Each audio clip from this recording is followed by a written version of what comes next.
Hey everyone, and welcome to a brand new video. 2 hours of horror stories, as per usual. I hope you all enjoy them. If you do, please be sure to drop a like rating. Liking the video helps out so much. Let's see if we can reach 1,000 likes on this one. Of course, only if you feel this video is deserving of it. Subscribing if you are new is also very much appreciated, as this time I promise I will be posting videos just like this all the time. Anyways, sit back, relax, grab a coffee, pack a bowl, whatever it is that you do to relax. Enjoy the video, tell somebody you love them, and as always, I hope you all have a great night.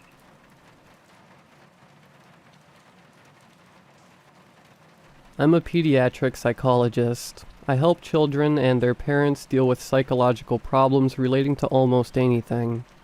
That can be helping children deal with emotional distress as they grow up, coping with learning disabilities, and helping children find strategies to adapt to wider society. Most of the time, the issues I deal with aren't real life-threatening. They're serious, but I really just help children and parents to help themselves more than anything. Except for the incident I'm about to tell you. I love my job. I help children to overcome obstacles in their lives and reach their full potential. The sense of accomplishment and joy that I see in the faces of children and parents is something I just couldn't experience in any other job. So when Mary, the mother of Jonathan, told me she believed her son's imaginary friend had become real, I took the case with a morbid sense of curiosity. "Tell me about your friend, Jonathan. What's their name? What do they look like?" The blonde 5-year-old John wouldn't look up at me. He only stared at the ground, frightened. We hadn't even begun the session and he was already closed off. It would be difficult to establish trust with the boy if he couldn't open up. I was contemplating asking his mother Mary to leave the room before she interjected. "Mr. Bighead wears a tuxedo, with one of those red bow ties. Like he's going to some fancy dress party. But it's his head. It's big and round. Mr. Bighead.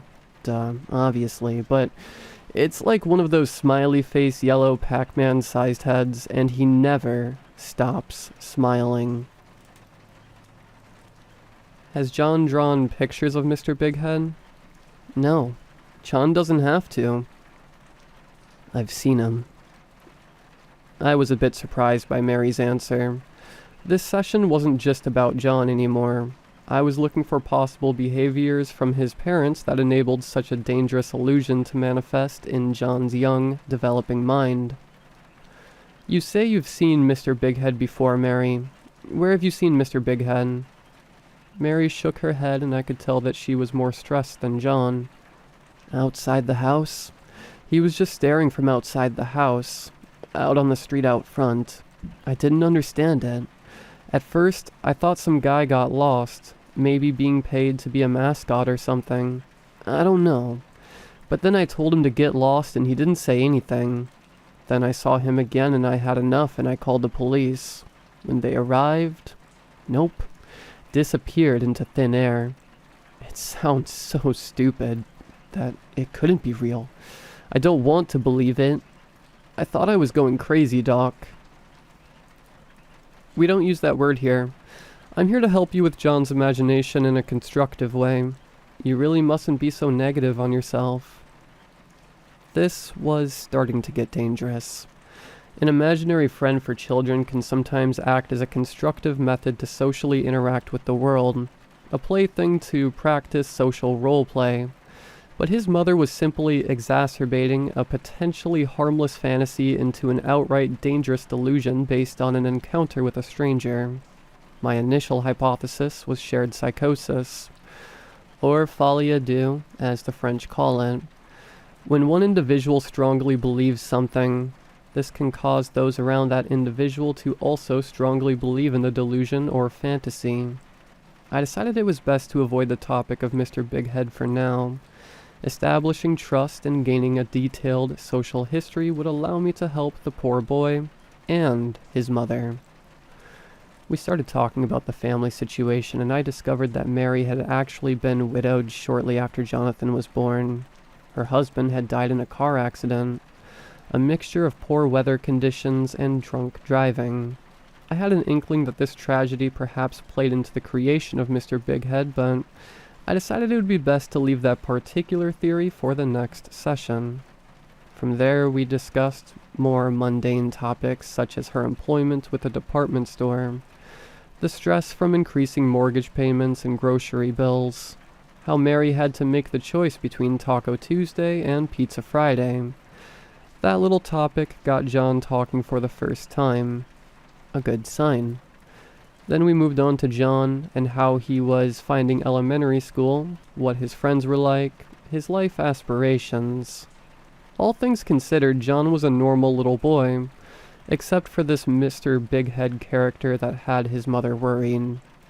Our hour was up. I rescheduled another appointment for tomorrow and wished John and his mother a good evening. I wish I could have said the same for me. There were only a couple more appointments that evening, nothing too dramatic thankfully, so when I went to the car park I was still in a rather calm mood. It was only when I walked to the car door did I pause. Out of the corner of my eye, I thought I could see a silhouette of a man with a large, round head. It was ridiculous. Mr. Bighead doesn't exist. There's no reason for him to be stalking me in this car park. But do I look? Do I just drive off? Curiosity demands that I look, but what would I be curious about? A child's imaginary friend is at a car park? That's not possible, and to look would only be feeding into an overactive imagination. But if I don't look, then I'm leaving myself vulnerable. Or is it the other way around? Don't predators start to chase the prey once the prey reacts? Stupid, stupid, stupid. I snapped out of it and looked at the figure. It was no Mr. Bighead. It was just the stop sign at the entrance of the car park. I sighed in relief and got in the car. Reason and logic. 1. Child's imagination. 0. Before I went home, I stopped by the grocery store to pick up some essentials. Milk and bread were my priorities, but it would be no big deal if I accidentally walked through the candy aisle and picked up some chocolate. During Easter, I always struggled to decide between chocolate eggs or a chocolate bunny. The more important decisions a man must make, right? As I stood there contemplating differences in textures, variety of fillings, and price per pound, I saw it again. Or I thought I saw it. Mr. Bighead. He only passed the end of the aisle for a second, but I was convinced that I saw his massive head walked past. Or did I? It was ridiculous. I couldn't be seeing a child's imaginary friend in a grocery store of all places. Is he shopping for milk after work too? No, he wasn't. So I marched down the aisle to prove myself wrong and saw the back of him. His massive head, his tuxedo suit, his polished black shoes, walking in a grocery store so casual. I couldn't believe what I was seeing. This giant pale head amongst us ordinary people. No one was staring at him, taking any notice. I felt like a freak, an outcast going insane because only I noticed him. Then he turned around. "Sir, would you like some Easter eggs?" said the voice of a teenage boy beneath the giant white rabbit mascot head with the broken ears. He held out a tray of Easter eggs right in front of me. I took 2 from the tray. I meekly said thank you and told him his ears were broken. He said the manager had to break the ears, otherwise the costume would keep hitting the aisle signs overhead. I nodded my head and walked to the checkout. Reason and logic? 2. Child's imagination and a very embarrassed psychologist. 0. It was dark when I got home. I didn't even get through the front door of my house before I had already finished the 2 chocolate eggs. I guess embarrassment makes me hungry. At least my grocery store story would make a bemusing personal anecdote for Mary and John tomorrow. I lived by myself, so there was no lights on waiting for me, so I half stumbled in the dark to the kitchen where I could lay down the shopping on the bench. You would think an accredited psychologist like me would have a loving family waiting for me at home. My own rugrats with their own imaginary friends, but life keeps getting in the way, you know? I turned on the light. Not that I needed the light, really. I had stumbled to the fridge during the middle of the night enough times to know where everything was with my eyes closed. I sorted the refrigerated groceries first and then walked over to the cupboard when I thought I saw it. The silhouette of a giant head through the window in my backyard. But I stopped and did a double take. If it was there, it was gone now. A cat, possibly the moonlight. I had played this game enough today and shrugged my shoulders. No getting carried away that time. Not in the mood to cook. I ordered some pizza. Vegetarian with ham. The connoisseur's choice. Watched some Frasier reruns and then went to bed. I reckon I fell asleep within 10 minutes. Hey, wake up, fella. Don't ignore me. You're the only other person in this room. I was slow to wake up. Even slower to open my eyes. I was definitely in my room, in my bed, but there was another voice. There was somebody in my bedroom with me. Yeah, Doc. You ain't ignoring me, are ya? I was scared stiff. Literally. I tried to call out, but my throat wouldn't move. I could only take shallow breaths. My arms and legs were paralyzed. I was trapped. I didn't think anybody was holding me, I just couldn't move.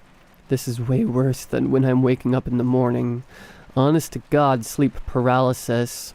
I've only ever read about it in textbooks. My gaze shifted to my right where the moonlight shone through my bedroom window. There he was, Mr. Big Head. He looked like an ordinary man except for his giant head. It honestly looked like somebody had overinflated his head to a comical proportion and his facial features stayed stuck to the front. It would be funny if he hadn't invaded my home, and if I wasn't frozen still. You ain't going nowhere, Doc, and neither am I, you hear me? I don't want you talking to Johnny. I got a good thing going. A loving home. Do you know how hard those are to come by? Hard, Doc. Real hard. Why you gotta interfere in a good thing? Do you think you're helping people? By getting rid of me? I have a right to exist, you know. You ain't got a say in that. Don't you go getting rid of me. I'm a good guy. You just leave me alone, you hear? Consider this a warning, Doc. I blinked. My arm threw the blanket across the room and fell on the floor. There was no apparition there. I was the only person in my bedroom. Just me, sitting up, gasping for breath. I couldn't believe what I think I witnessed. I took a child's imaginary friend and made it into a nightmare. That would be the only logical explanation. A man of science like me couldn't pretend that a human being with a giant-sized head can invade a home and then disappear. It betrays all reason. It simply can't happen. I'm a grown man, not a child. The power of suggestion is strong, but to this extreme is simply unscientific. I turned the light on and sat at the edge of my bed. My conduct was unprofessional. I couldn't let my imagination run wild like this, to the point of a severe anxiety-induced nightmare. Or it's the chocolate. Maybe I just had to lay off the chocolate. I just laughed at myself alone, sitting on my bed. I shook my head, threw the blanket back on the end, with the lights on. The next day, John and Mary sat down on the couch without saying a thing. I looked at them, even though I was trying to be sensible, a proud professional, a source of comfort and safety. With a deep breath I announced to them, I met Mr. Bighead. Tears welled in their eyes. We were all afraid of John's imaginary friend.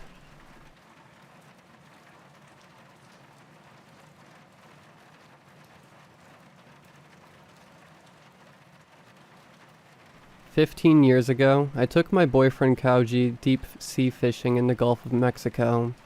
There he caught the scariest thing I'd ever seen. We were living near Houston at the time, a land of heat, humidity, and too many sunburns. My boyfriend hadn't been fishing since he was a kid. He'd often reminisce about childhood trips with his Oji-chan to the oceanfront pier. We caught everything, Kauji said. Sheep shed, stingrays, even a sandbar shark once. It was over 4 feet long. We ate it that night. The meat tasted so sour. I could never get into fishing. It always made me feel queasy. So you trick these animals with the promise of food, I said. But then you tear them violently out of their home and kill them? True, but they don't go to waste. Kauji nudged my belly. You know that better than anyone. I laughed. Kauji had a point. Seafood was one of my dietary staples, the only meat I would consume. Whenever we went out to restaurants, I often ordered the mahi-mahi or salmon entree. On Kauji's 22nd birthday, I decided, after 4 years of hearing him reminisce about fishing, that I'd buy him a day trip as a present. So I went online and booked a private charter for that afternoon. Kauji's deep blue eyes lit up as we entered the marina. "This is going to be great," he said, "especially with my baby at my side." He pulled me in for a long, deep kiss. My stomach somersaulted. We took Dramamine, lathered on some SPF 50, and headed for the docks. Our charter was a 30-foot vessel named Kuda. It was a completely open boat with a center console, a small roof and 2 twin outboard motors at its stern that looked like giant black seahorses. A half-dozen fishing poles were on board, along with a tackle box and a massive cooler of ice, which I thought was for drinks, but was actually for fish. Our captain/fishing guide was an elderly black man named Delroy Washington, tall, lean, and weathered. He'd spent over 20 years in the merchant marine before retiring to start his own fishing company. Delroy claimed he was a half-fish himself, born at sea many years ago.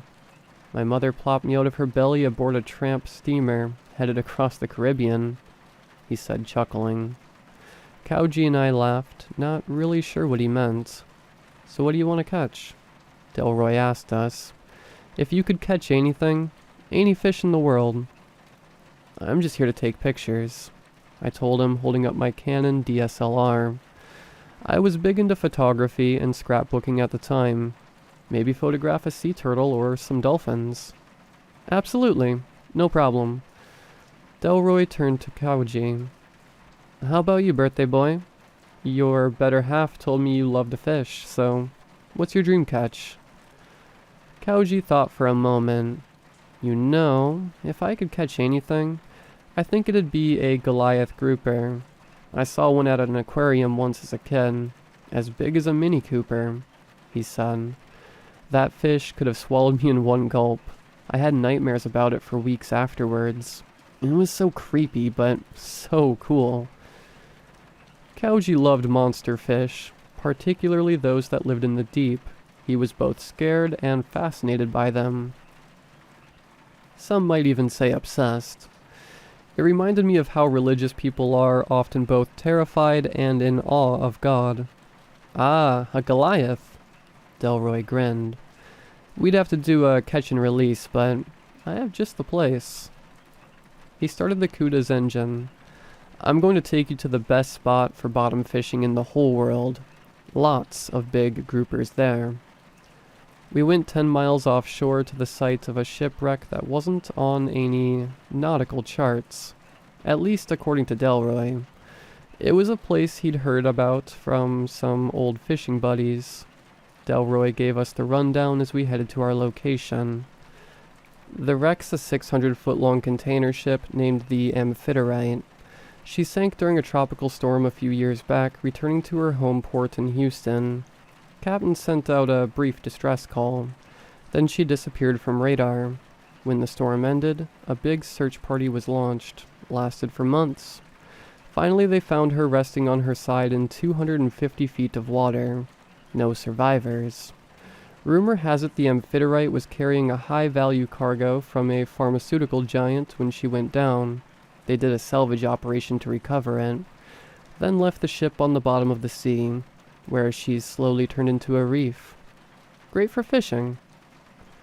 Delroy stopped the engine and anchored the boat. You'll catch your Goliath for sure. The ocean was calm. I glanced overboard. You could see a long way down, but there was no sign of fish or the giant shipwreck that gave them shelter. Everything was hidden beneath a heavy blanket of dark blue. I felt a shiver crawl up my spine and backed away from the boat's railing. You'll need this to catch the monsters. Delroy handed Kauji a pole that was 6 feet long and as thick as a tree branch. It had a fat reel of line and a hook big enough to punch through a man's hand. Kauji used a dead squid as bait, letting it sink all the way to the bottom. It took a minute to get there. Then we waited for the first bite. And waited, and waited, and waited. We spent God knows how long just staring at the open ocean. All the while, Kauji didn't receive the slightest nibble on his line. Our captain was shocked. This has never happened before, Delroy said. He kept repositioning the boat over different sections of the wreck. You're going to get something, I promise. There are hundreds of fish down there. He showed us his Garmin fish finder, an underwater GPS for tracking sea life. Its screen was full of floating blobs that Delroy swore were monster fish just waiting to be caught. To me, they looked like clumps of drifting seaweed. Kauji tried different baits. Live mackerel, colorful lures, trolling, but nothing worked. More hours passed. The boat bobbed up and down on the choppy water. Its surface was like a glass curtain rolling endlessly towards the horizon. I didn't see the promised sea turtles or dolphins, and to make matters worse, I started feeling seasick.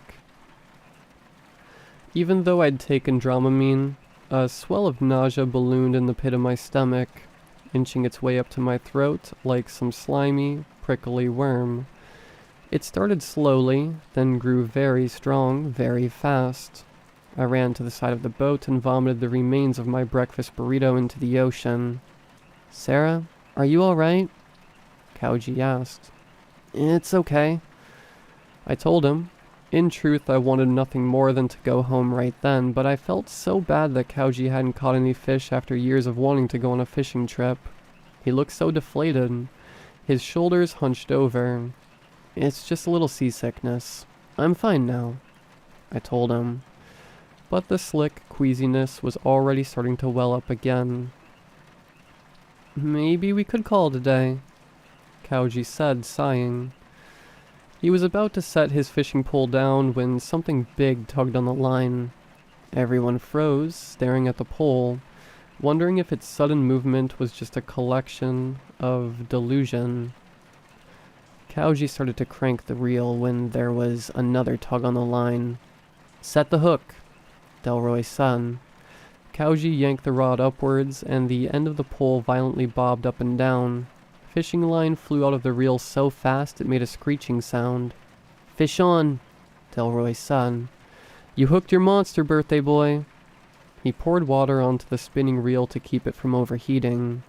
I still felt nauseous, but steeled myself from throwing up again.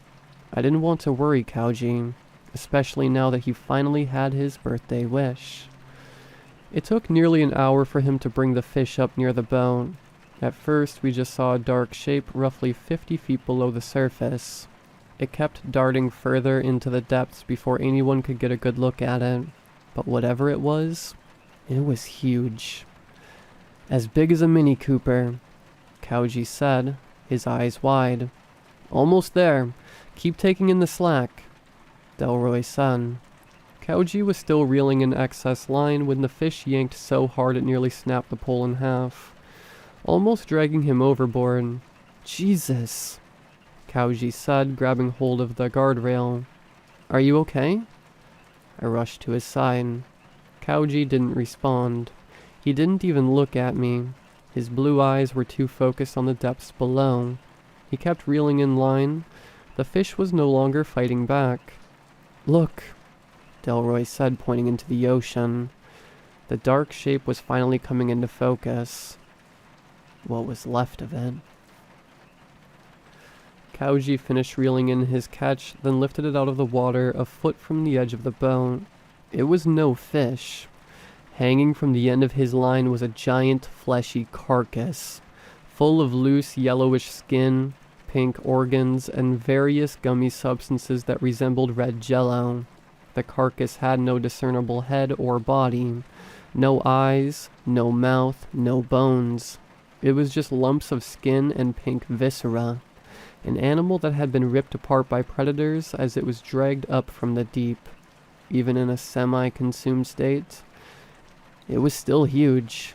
The living creature must have weighed over 400 pounds and had been at least 8 feet long when it was still alive. For some reason, the body smelled like fresh fruit. It was disgusting. I wanted to shut my eyes and throw up, but I couldn't look away. We spent a few moments staring at the carcass in silence when... "What the hell?" Kauji said. "I need to cut the line."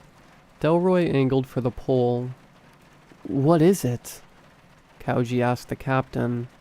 "Is it a squid? Maybe a dolphin? Or a whale?" I asked aloud.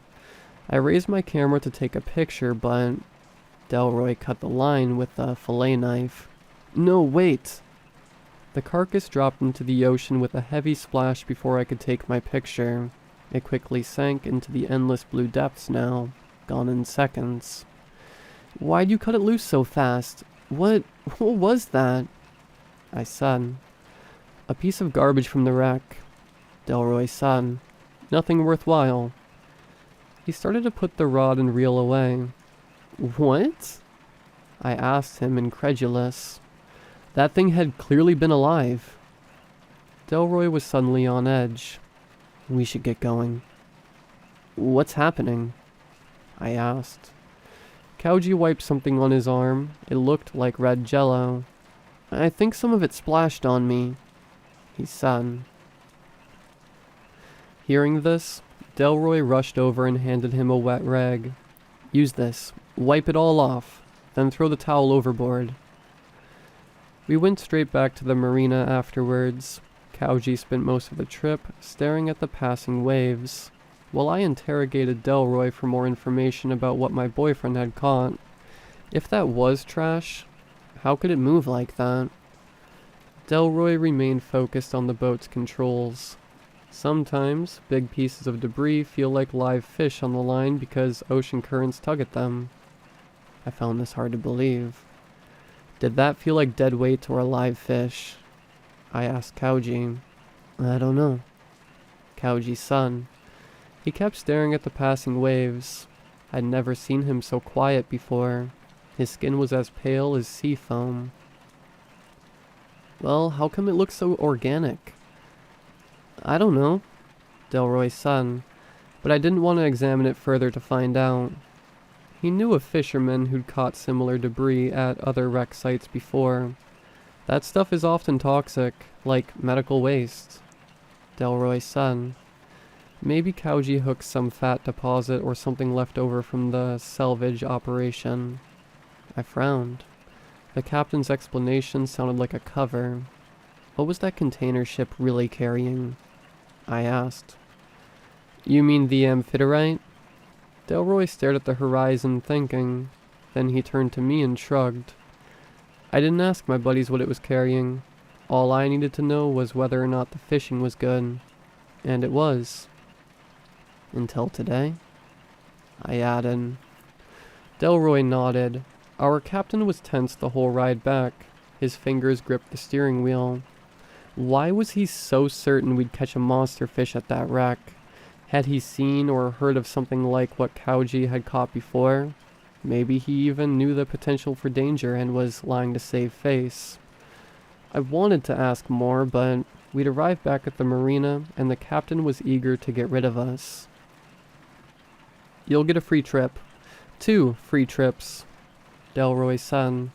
Again, I am so sorry. Kauji and I thanked Delroy and told him that we'd think about it, but I already knew I'd never go out on the man's boat again. In fact, I never wanted to go fishing again. Not after what had happened. I don't think Kauji wanted to either. We had a quiet birthday dinner that night at our townhouse. Kauji seemed happy despite the day's lackluster trip. At least we have a great story to tell. That captain was lying, I said. Once we were on shore and had cell service again, I googled the Amphitrite. The most recent ship that was by that name was built in 1802 and sank in 1833. It's definitely not some modern container ship, I told him. Maybe he was confused, or he forgot the name, Kauji said. Who cares? What matters is we made it home safe. Yeah, I guess, I said. I wish I'd gotten a photo of it. It was probably just a dolphin, Kauji said, and some shark killed it as I was reeling it in. Delroy just didn't want to say it out loud because it would make him look bad. Think about it. A fishing charter that was responsible for killing a dolphin, no one would ever book him again. Yeah? I agreed, chuckling. But somehow that explanation didn't feel right either. That night, while Kauji and I were having sex, he suddenly pulled away. Do you want to go to the shower? He asked, nearly breathless. Sure. I told him, a little pissed. I was just getting into it when he stopped. Kauji grabbed me by my arm and pulled me into the shower. I just need to feel wet right now, he said. I don't know why. We started to make out, getting into it again, when Kauji suddenly turned the dial all the way to the left. Freezing cold water cascaded over our naked bodies. Ah, what the hell? I turned the dial to warm, but Kauji stopped me. No, it has to be cold. He said. He opened his mouth wide, letting the icy water fill it up. I stepped out of the shower, wrapping a thick bathrobe around my freezing body. Is this some kind of a joke? Kauji just stood there in the icy shower, but he wasn't shivering. He actually seemed quite content. Comfortable, even. No, he said. But what? I asked, growing even more worried. Kauji started to fidget, his arms jerking spasmodically. Was he getting cold? I need more, he said, stepping out of the shower. When he brushed past me, his body felt like ice, like a dead fish. What are you talking about? Where are you going? No response. Kauji ran downstairs. I followed him. Maybe he was going to the kitchen for a warm drink. But when I got downstairs, Kauji wasn't in the kitchen, or the living room, or the foyer. Kauji? I called out. That's when I heard the sound of a car engine starting. I entered the garage and found my boyfriend behind the wheel of his car, still completely naked. Kauji! I screamed. I tried opening the driver's side door, but it was locked. I banged on the glass. What are you doing? Open the door, now! He finally looked at me, his expression pained. His face was turning blue like he was suffocating. I'm sorry, he stammered from behind the windshield. Those were the last words my boyfriend would ever say to me. Seconds later, Kauji put the car in reverse and backed down the driveway. He drove all the way to the shore that night. Kauji was last seen at the end of a long oceanfront pier, the same one he used to fish off with his grandfather. He was still naked. A few old men who were shark fishing on the pier spotted him. They saw Kauji stagger towards the railing, gasping for air. According to them, his face was purple like he was choking. When the fishermen approached to help, Kauji climbed onto the railing, then jumped off, disappearing into the cold, dark ocean 40 feet below. One fisherman said he was grinning like a kid as he slammed into the waves. The Coast Guard conducted a months-long search afterwards. They found no sign of Kauji, not even a body. He was officially pronounced dead later that year. Cause of death? Drowning. I didn't feel sad, not for a long time. I was angry at first, then confused, then angry again, then mystified. I had days-long crying spells. Kauji and I were supposed to get married. We'd talked about the life we would build together, about having lots of children and moving to a small shack on the beach. Why would he throw it all away? And in such a dramatic fashion? Mostly, I just felt numb. At his funeral, Kauji's parents told me they were suing Delroy and his fishing charter company. They believed their son was poisoned by the debris he'd caught that day, that it had caused some sort of nervous breakdown that made him off himself. It was a theory I shared as well, although I wasn't sure how it could be proven. I shuddered to think of someone going back out to the wreck to study the strange and toxic things that lay below the surface. I later heard the family sued the shipping company that owned Amphitrite too. There was some large cash settlement, I think. I'm not sure. By that point, I just wanted to move on from the whole thing. Years passed. I moved to the Arizona desert. Living near the sea was just too triggering. I got a job at a tech company in Phoenix. Met a tan football coach named Mark. We got married. Had 2 bright and beautiful kids. I'd almost forgotten about Kauji and that fateful fishing trip, until last week on a family vacation to Hawaii. While staying in Waikiki, Mark wanted to go trawling for billfish, as he put it. It was something he hadn't done in years, long before we were married. I was supposed to learn he was such an avid fisherman. Of course I was reluctant.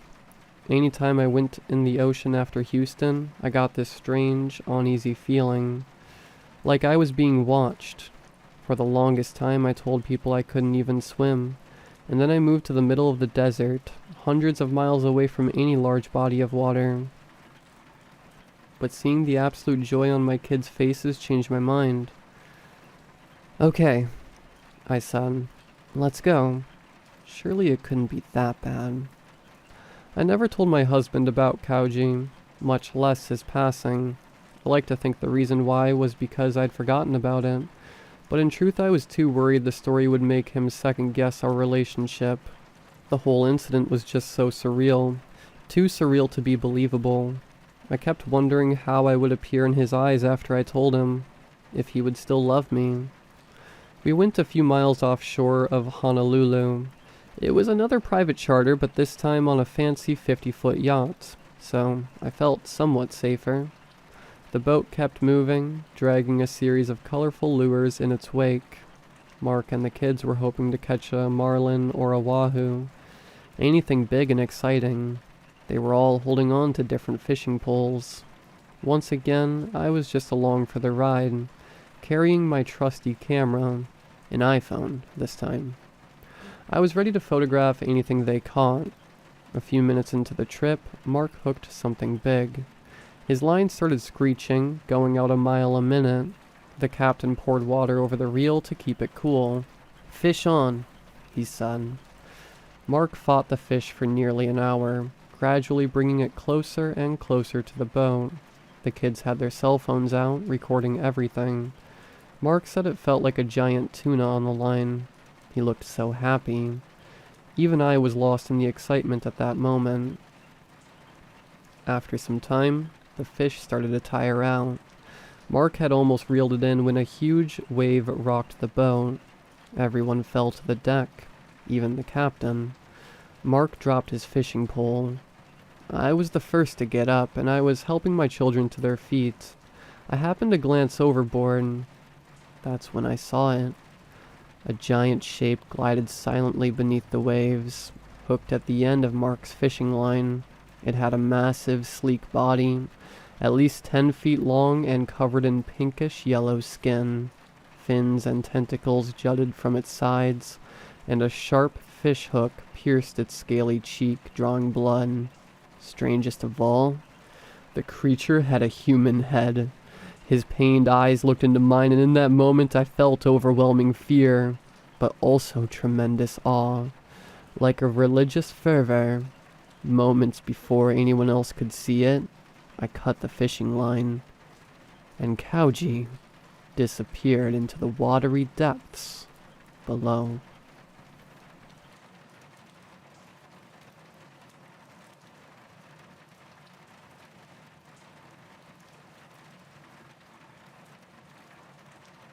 Last week I had the bright idea to fish out my dad's old radio from the attic. I somehow managed to intercept a distress call. Today, I tried to return home only to find the roads closed off. I wiped off years of dust and slowly lowered it down the creaking steps. Pulling it into my living room, I couldn't help but marvel at the vintage wooden casing along with its intricate brass detailing. I made sure everything was still in working order, as I turned the knobs, hearing them click as they went. The radio crackled to life, encasing the room in a warm, fuzzy sound. I was ready to go, sifting through station after station.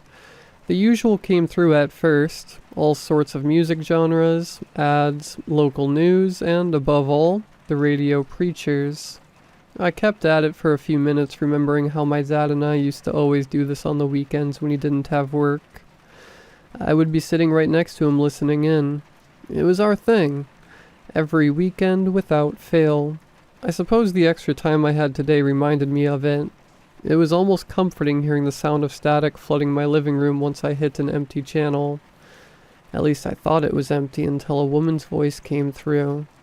"This is Dr. Emily Davis, lead scientist of the research team stationed at Emerald Bay. We are broadcasting this message to hopefully warn at least a few people. Our comm system has gone dark. The situation is dire. I believe we have started something we can't stop." It paused momentarily, overtaken again by static. I was questioning if what I just heard was real or not. I know that sometimes there are storytelling programs, but her voice was so full of emotion, of fear. Not to mention Emerald Bay was a small island about 30 miles off the coast from my home, just barely inside the range of this radio.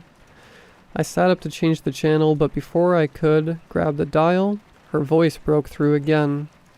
"Operation Starfall. It was a success. The dimensional displacement engine worked as intended, but I believe our coordinates were off somehow. We have connected with some place that definitely isn't the parallel Earth we came in contact with the first time. What we connected to this time seems to be a realm of complete darkness. There is another problem. Upon breach into this other place, a shockwave swept throughout the facility which damaged our comms along with other electrical systems. Luckily, the old broadcasting radio is still somewhat functional. If our contractors are listening, we need assistance immediately. Something has tethered itself to the gate, and is stopping the system from closing it. Our sensors have also been picking up additional movement beyond the gate for the last 30 minutes since it opened. We have been forced to recognize the idea that something may be trying to come through.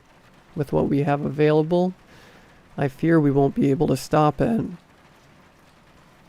We have decided that igniting the remaining fuel, which will hopefully take the machine out along with it, this has to be done manually. And as the lead scientist, I will be the one to stay back to accomplish this task. The others have already loaded onto the boat, and are heading back to shore. I've gathered the proper equipment needed, and will proceed with igniting the... What cut her off was something I couldn't even begin to describe. Some sort of low groan which, even to me in my living room, was deafening. Sweat was beading off my forehead. If this was indeed a radio show, it was one worthy of an Oscar. Something has breached the gate, I repeat. The gate has been breached. Some kind of dark, writhing mass is pulling its way out into the station. I'm going to ignite the fuel now.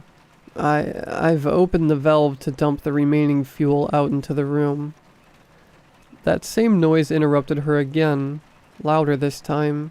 The noise settled deep into my bones, a primal fear erupting inside me, causing me to instinctively backpedal from the radio.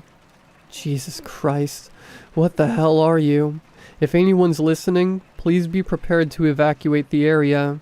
If our contractors can hear this, we need armed assistance now. I don't know if this will stop it. God help us.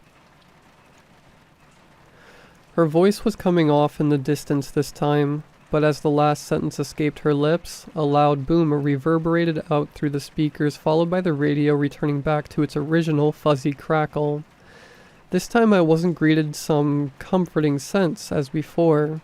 Instead, I was left sitting all alone in my living room, shaking from what I had just heard. As if on cue, 2 large helicopters flew over my house and off into the distance. I spent the next half hour trying to calm down. I don't know what was worse, the anxiety that came from not knowing what happened, or the feeling of being a fool for letting some stupid radio show get me this worked up. I was praying it was the latter.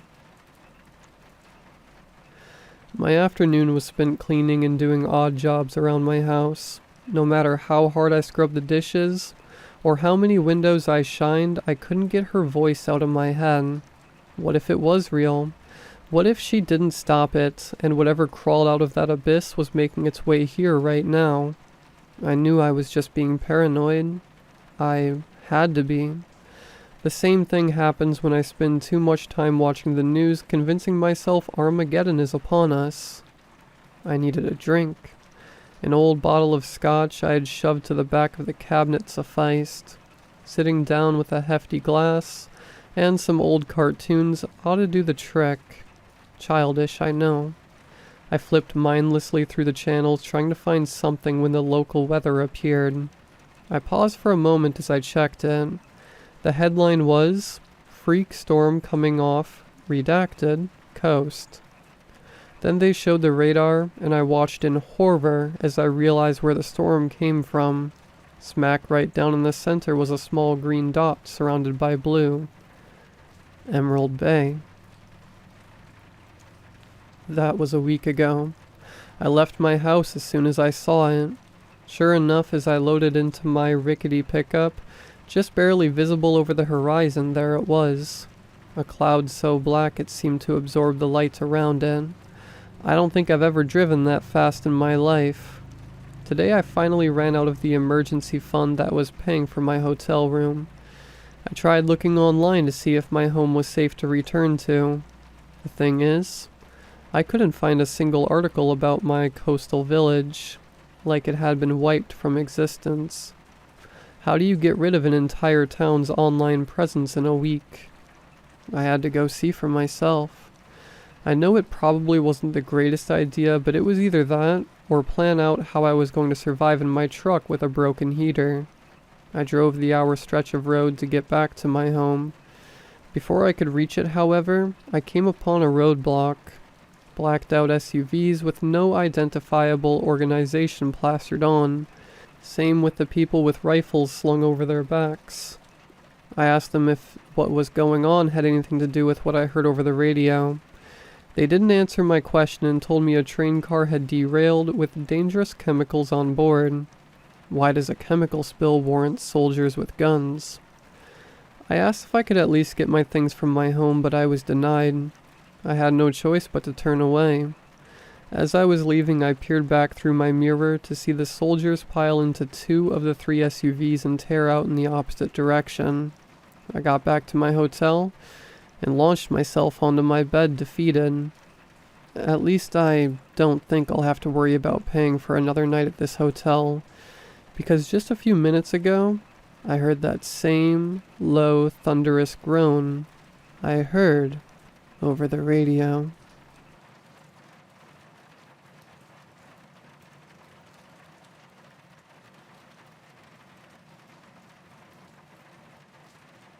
March 6th, 2017. I was sitting alone in my room. It was a particularly normal evening at the start, all things considered. The fan I always had on was spinning at its normal speed, its undusted blades whirring like the faint buzz of a mosquito flying right next to your ear for a split second. The white, bleak light stained my room in what I considered to be the worst possible lighting condition for photos. Anytime I made a project for my digital media class, I had to take the photos outside, and of course, my sink, dripping water ever so lightly. It was noticeable enough to where I could hear it, but too insignificant to call a plumber. Not that they'd fix it anyway. The rain began soon after sunset. It pounded against my window, and every so often the wind would pick up enough to lift the attic door a little, making a slam sound each time the wind died down. There I was, flipping my way through one of my favorite books, Ready Player One. It was a little bit of an old book by that point. I had bought it when it first released, but that book never failed to strike me in some way each time I read it. I was halfway through the second set of chapters when I heard a knock at the door. I didn't think anything of it, since large objects slammed against the door when the winds picked up this much. After a second, though, I heard it again, and I started to worry. Who could be out there at this hour, especially with all this weather? I began descending the stairs towards my front door. I figured it was some underpaid Amazon delivery driver waiting to drop off his last package. I did choose to have me sign the package at the door after some package thievery in the neighborhood, so it wasn't unlikely, but then again, I don't remember ordering any packages. I brushed the thought off and began to turn the handle. Then all of a sudden, I stopped. Something felt wrong. If I hadn't ordered a package, then that meant it was most likely a beggar or a missionary of some kind. I took my hand off the handle, leaving the door shut. Then the knock pounded again, harder this time. This person clearly wasn't here for a drink.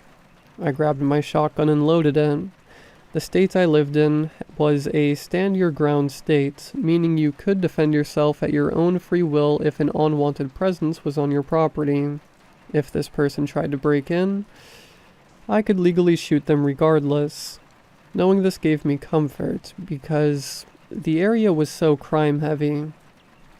As I chambered one of the shells, the knock pounded one last time, this time being one of the hardest knocks I had ever heard. I broke into a cold sweat. Grabbing the trigger, I kicked down the door and... standing at my door was a little boy, his face hidden in his coat. I lowered my shotgun to my waist and put my hand on his shoulder. "You alright?" I inquired. He didn't respond. "Come on, get inside." I ushered him in with little resistance. Closing my door, I turned to the kitchen. "Come, let's get you some warm hot chocolate."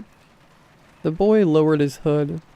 He was on the younger side, around 7 or 8. He had dirty blonde hair and diamond blue eyes, and the facial expression of a ghost. He stared blankly at me for a few seconds, then walked towards the couch and sat down. Whatever has this boy been through? I thought to myself. I put a hot chocolate pod into the coffee maker and began to run it, an extra large cup in it, and a reasonably sized straw not too far from the coffee maker. I walked towards the boy and crouched, his eyes still. "What's your name?" I asked. "What were you doing out there in the rain?" Again, no response, but his gaze broke and he looked towards the window. Lifting his finger, he slowly pointed towards the house across the street. Maybe my neighbors were his parents, I thought. I turned back to look at him, but his gaze was back on me, his eyes almost colder, like I had done something to displease him. I jumped up in surprise, then shook myself out of it. Then I fully understood. As I did, the coffee maker finished, and I went to grab the hot chocolate. When I returned, the boy was gone, and my door was wide open. Nothing was missing, so he hadn't stolen anything, but he was just gone. I walked up to the door, but he was completely gone, like he had vanished into thin air. The house across the street didn't even have a light on. It was around that hour anyways. Then I felt a tap on my shoulder. I froze. I didn't know what was behind me, but whatever it was, I knew it wasn't human. The skin that tapped me was ice cold, almost like an icicle stabbing into my shoulder. I reached for my gun slowly, and as I did, I felt another ice-cold hand grab my shoulder and begin to pull me away. Immediately, I kicked backwards, feeling something soft be pushed away and the hand flying off my shoulder. I picked up my gun and keys and ran to my car. I heard a scream as I got into the car, and as I started the ignition, it jumped into my view from nowhere. Then I got a glimpse of it. Its skin was a pale white. Its arms and legs and fingers were all abnormally long, longer than any human was capable of growing. I slammed my car into drive and rammed it, not looking to see if it was dead. I drove out my driveway and turned onto my neighborhood road and ran, not looking back until I had made it almost 6 miles out. Still out of breath, I pulled over and stepped out of my car. Looking around, I noticed there wasn't a single car on the road, like it had been abandoned. The rain pit-patted against the gravel, and the flickering light hummed loudly. I set down my shotgun and slept in the car, the window wide open to let the cold night air in. I waited until almost noon the next day to go back to my house. I spent my morning hours calling every local wildlife company and police department I could think of. I even drove to the gun shop and bought another box of shells for safekeeping, because I really wished I had used them. When I arrived back, my door was open, and cones and yellow tape covered my driveway. A corpse outline was painted onto my driveway, and the flash of sirens lit up the sides of my house in a corporate red and blue. The police said that last night, the body was found in my driveway, and they wanted to have me take a look to see if I knew who it was. As they opened the bag, my eyes widened. There, in the bag, was the boy from the previous night. I didn't recognize it at first, but when I did, I sank. I didn't run over the boy. I ran over its replacement thing. I told the cops I didn't know what happened, and they let me off scot-free. As I walked into my house, I set the box of shells down and began to walk to my bedroom. As I opened the door, I noticed my mirror was stained with blood, and I had to use a shirt to wipe it off. As I looked into it, I noticed something behind me. I turned around and saw my wall, painted with brown, old blood, the last thing I wanted to see. Something that made me realize that the previous night wasn't a dream or a drug-induced hallucination. Something that made me sick to my stomach. There, written on the wall, "You're a coward, Mr. Cohen."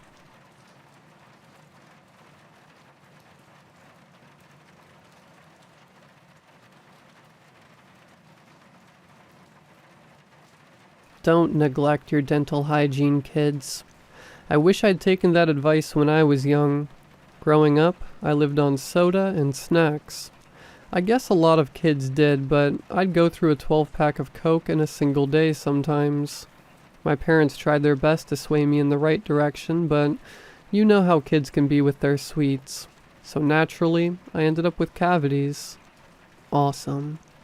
So I went to the dentist, as one does in such a situation. They did some drilling and filling, the whole 9 yards, and it sent me on my way. Problem solved. For now. Well, years later, I got new insurance and hit up a new dentist as a result. He discovered that at least 2 of the fillings his predecessor billed me for were bogus. There was no evidence of decay there at all. They were just taking advantage of a kid with a sweet tooth to bilk some extra money out of the family. This led to me, as you can imagine, a deep mistrust of the dental profession outside of the doctor. So once the kindly old man who ran the office retired, I just stopped going to dentists altogether. I did not, however, stop drinking excessive amounts of soda. Eventually that caught up with me. It was time to face up to years, actually near a decade of neglect. I found a new local dentist who had good reviews. I had to have several extractions, a handful of root canals, numerous fillings. It was painful and expensive, and I hated my younger self with a burning passion. But hey, my suffering was over.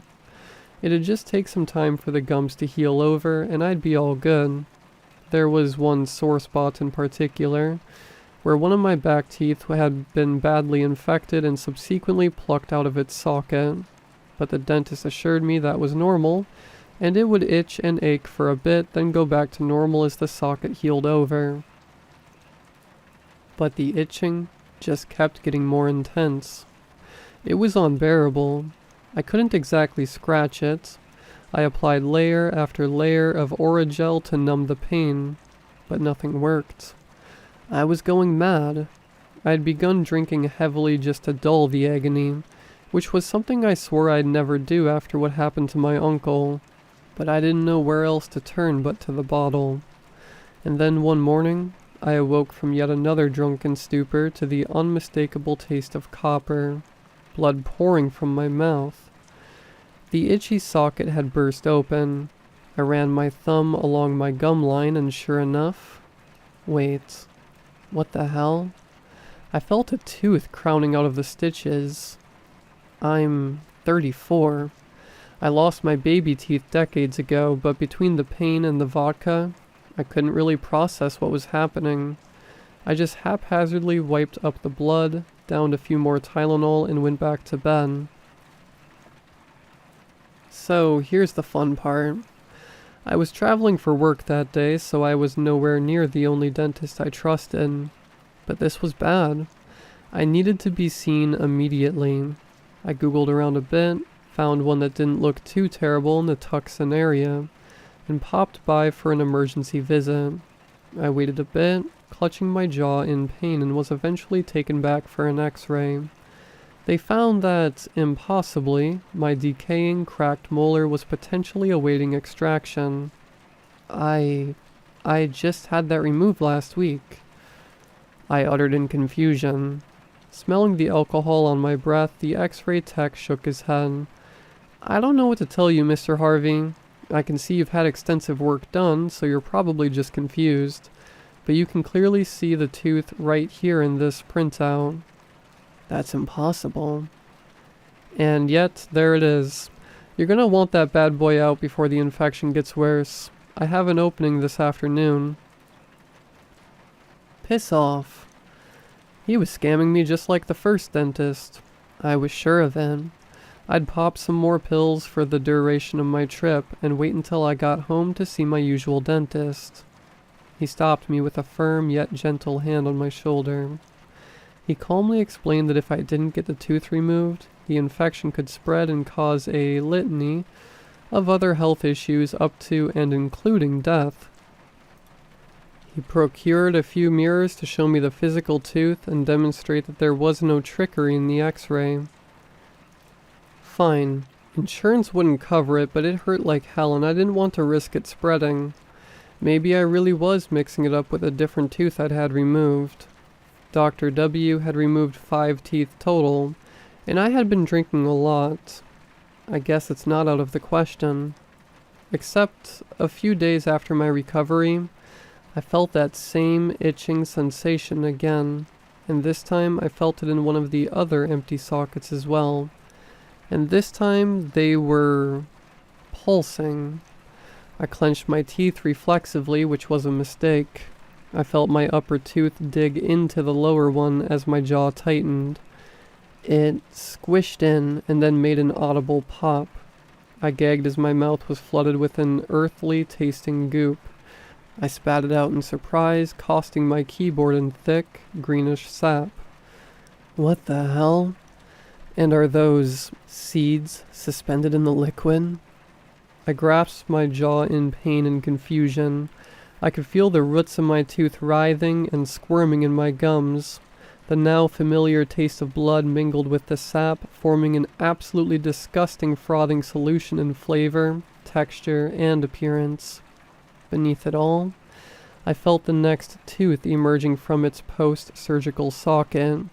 I rinsed my mouth with mouthwash as best I could, and gently prodded it with a Q-tip. Sure enough, this one was hard to the touch, but I felt something give underneath the enamel coating. At this point, panic had set in and completely sobered me up. I felt the sap-filled pustules growing underneath enamel shells throughout my mouth. I screamed, I vomited, I passed out. I don't really know what happened next. I woke up in a hospital-style bed at an unfamiliar dentist's office. I hazily looked around but didn't see anyone. I flicked my tongue around my mouth. Maybe it was all a dream. To my horror, I found a nearly completely empty gum line across my entire lower jaw, and a handful more were missing from the roof as well. Good morning. You were in a pretty bad accident, I'd wager. Not sure what happened, but when your roommate brought you in, there wasn't much to work with. We saved what we could, but, well, I'm here to take a cast for partial dentures, said the stern dentist, presumably responsible for tearing out all of those God-knows-whats from my mouth. I couldn't say much in response due to the pain and the swabs of cotton in my mouth. I just moaned a little. I had so many questions but couldn't utter a word. He took the cast, applying excruciatingly painful pressure to the afflicted sockets with his mold. I'm so sorry, he added as he left, almost as an afterthought. He noted that they'd call in a few weeks once the casting was completed, and to avoid chewing in the meantime. Sure, I'd definitely be chewing with the half-dozen teeth I have left if he hadn't said that. I went home and drank myself to sleep yet again. I'd given up hope. Honestly, I was about ready to take my own life. Then I woke up with a full mouth of teeth again. I'm afraid to chew on them. I can feel the roots squirming and growing beneath the hard shell. I don't know where these things came from or why. I don't know if they're dangerous. Hell, I don't even know if it's worse to pop them open or let them fester. But I feel the roots burrowing deeper and deeper into my skull in the meantime. And one question dominates my mind now. What happens if they reach my brain?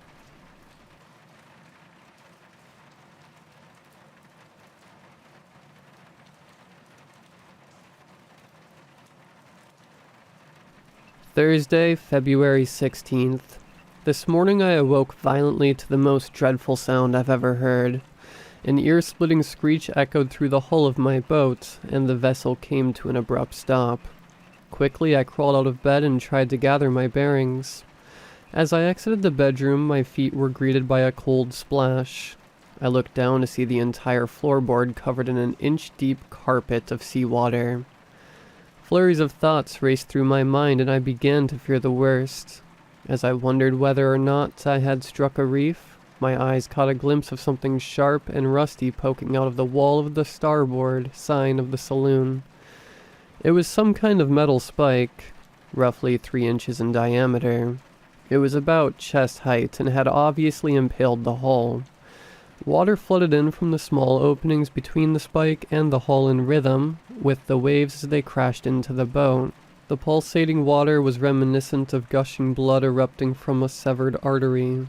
I rushed over to my utility closet, splashing through the water as I scuffled across the cabin. There, I began frantically rummaging through the unorganized mess of the various tools and supplies I had gathered over the years. As I searched, I could feel the water level slowly rising. I imagined the boat as an hourglass and the water as sand. Each grain of sand that poured in through the hull only led me closer and closer to an untimely burial at sea. When I had finally located what I was looking for, I hurried over to the spike. There I began sealing the cracks with waterproof tape reinforced with some kind of fast-drying putty.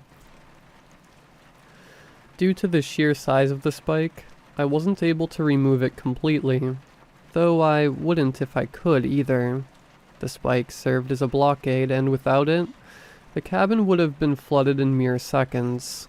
I'm sure you've heard that you should never pull out a knife from a stab wound.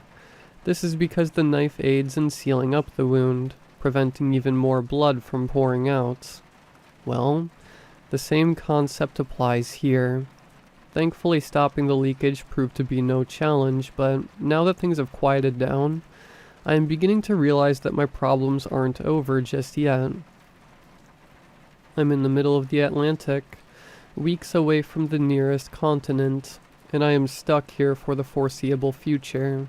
I went up to the deck immediately after sealing up the leak, and I discovered that the spike is actually attached to a greater structure that runs deep beneath the ocean's surface. It almost seems to be some kind of large metal spire. It's covered in rust and barnacles, and a great portion of it rises several feet above the water. It has 4 sharp spikes protruding from each side, one of which is the one that has pierced my hull. I will investigate further tomorrow. Friday, February 17th. I spent the remainder of yesterday hauling floodwater out of the cabin. It took me several hours to accomplish, but at least it's dry down there again. Mostly, anyway. I have also furled up all the sails on the boat, and they will remain so indefinitely unless I somehow manage to get free from the spire without a hitch, which I highly doubt. This was done so that the spike wouldn't tear open the hull again when a powerful gust of wind hits the sails. As for the spire, I am no closer to understanding what it is or why it's there. I hopped in for a swim this morning in order to better survey the structure, and as soon as I breached the surface, an overwhelming sensation of dread overcame me. I have lived by the sea my entire life, and have never been affected by thalassophobia before, but seeing how deep that structure descended into the dark and murky depths below sent shivers up my spine. I don't quite know how to explain it, but the whole situation felt strange. Yes, I am aware that the structure itself is inherently an anomaly, but that's not what I'm talking about here. I felt this sort of low hum radiating through the body as I swam, and all of a sudden I felt exposed, paranoid that something would emerge from the deep and drag me down with it. I looked down and through my swimming goggles, stared into the blue, abysmal ocean depths, and I swear I could feel something staring back at me. Needless to say, I quickly got back on the boat after that. I think it will be a while before I dare enter the ocean again. Friday, February 17th. Entry number 2. After my morning swim with the spire, I began attempting to establish contact with emergency services. I didn't think I would need to write another entry for today, but a couple of strange things have been happening, so I reckon it is for the best if I document everything moving forward. Firstly, radio signals seem to be wavering. Whenever I try to communicate over the airwaves, I get in return only a chorus of static with some barely intelligible chatter scattered in there somewhere. I also have an extremely weak internet connection, but considering how frail it is, I might as well be offline. I have broadcasted an SOS signal multiple times now, but I'm unsure if it has actually reached anybody or not. If someone is indeed coming, it would take about a week or 2 to reach me, depending on what kind of ship they're using. Hopefully my rescuers will arrive by way of aircraft, because I'm not terribly confident that my makeshift plug will last more than a few days at best, and I would hate to one morning wake up on the bottom of the ocean. I will spend the rest of my evening trying to reach the mainland, but as it stands, I don't have high hopes. I will admit, my circumstances are beginning to look more dire with each passing second, and I am starting to become increasingly worried that I will actually perish out here. Saturday, February 18th. I woke up to a small leak today, but I managed to seal it up with relative ease. I still haven't heard back from any emergency services, and the radio is no different today than it was yesterday. Contemplating my options, I sat on the deck basking in the lukewarm mid-Atlantic morning sun when I heard a strange sound. It sounded like a faint splash, sticking out from the calm ocean ambience like a sore thumb. Instinctively, I looked down, searching for the source of the sound.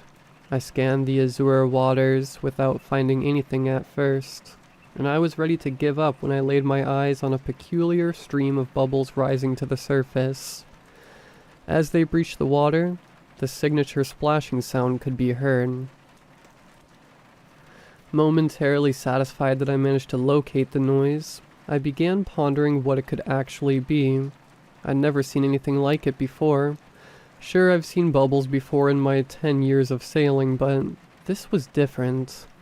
Before I had the chance to come up with a plausible explanation, they suddenly disappeared. Puzzled, I stared out into the blue expanse, looking for any trace of what could have caused them.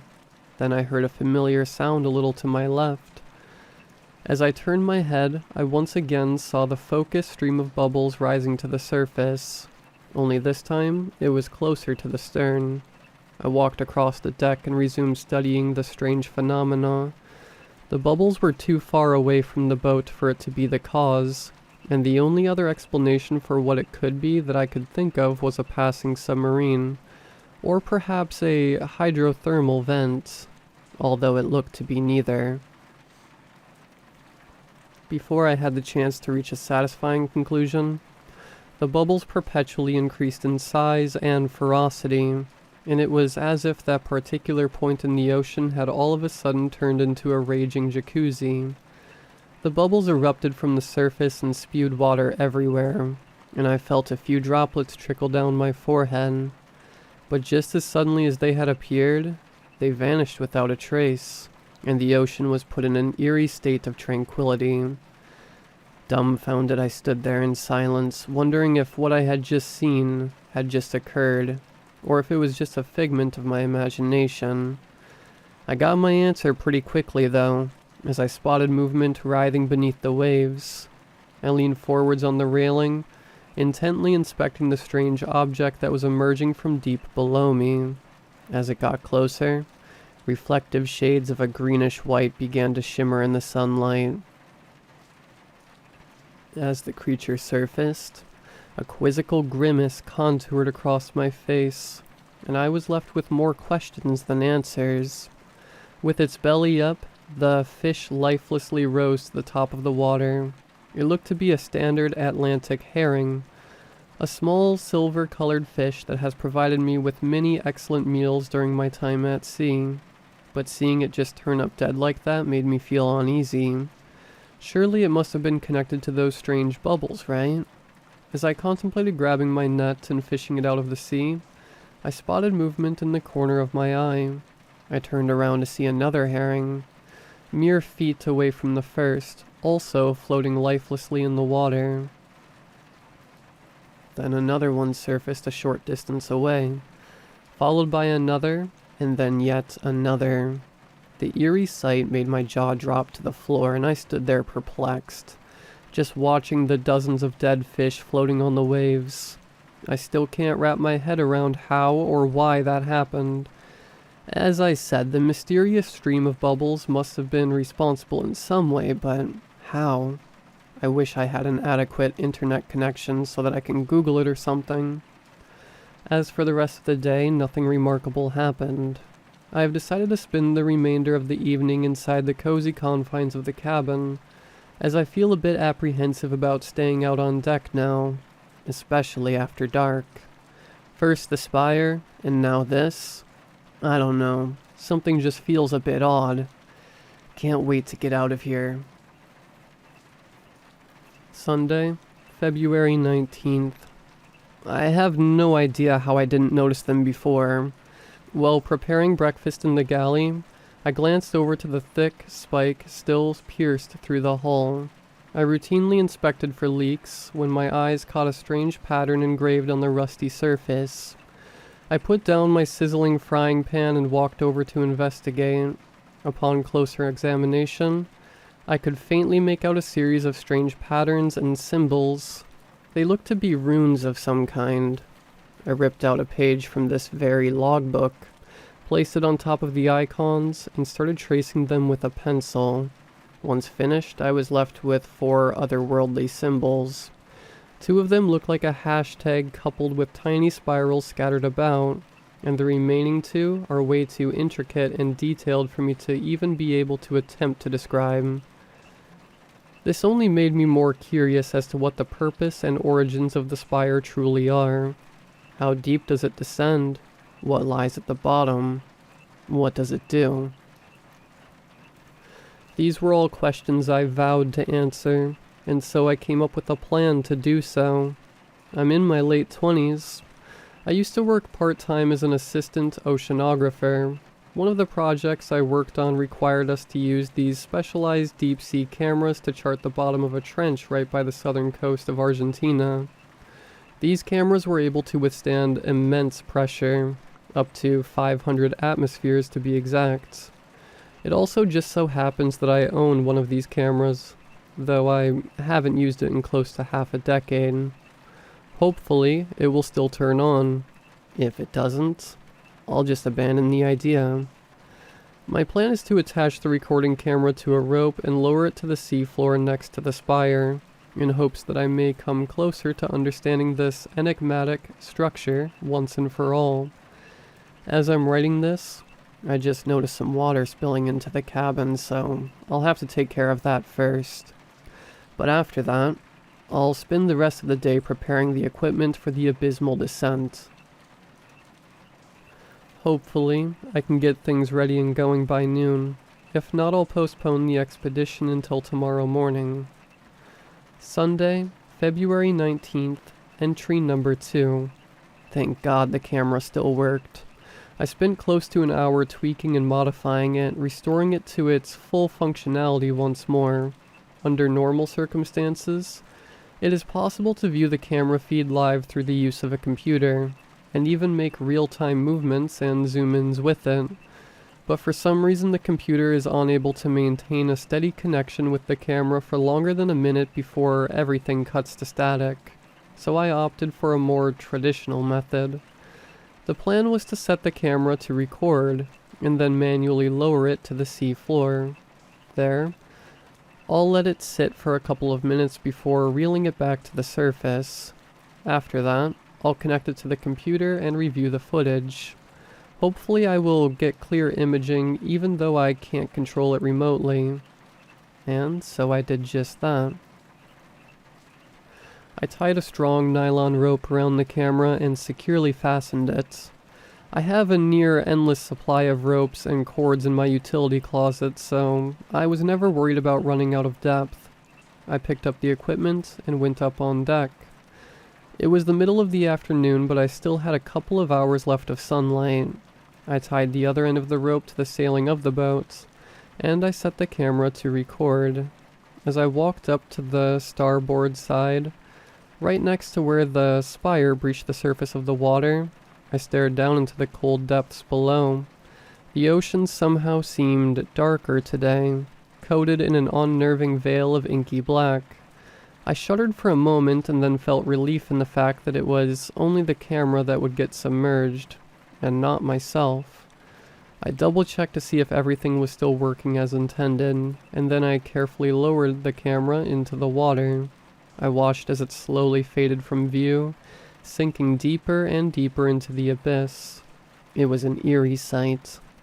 As I kept on lowering the camera, I pictured all the things that could be down there. I imagined an abundance of rare deep-sea fish and creepy crustaceans, with uncomfortably long limbs. You know, the sorts of things one would expect populating the ocean floor. Your typical anglerfish and horseshoe crabs. Maybe even a giant squid if I was lucky.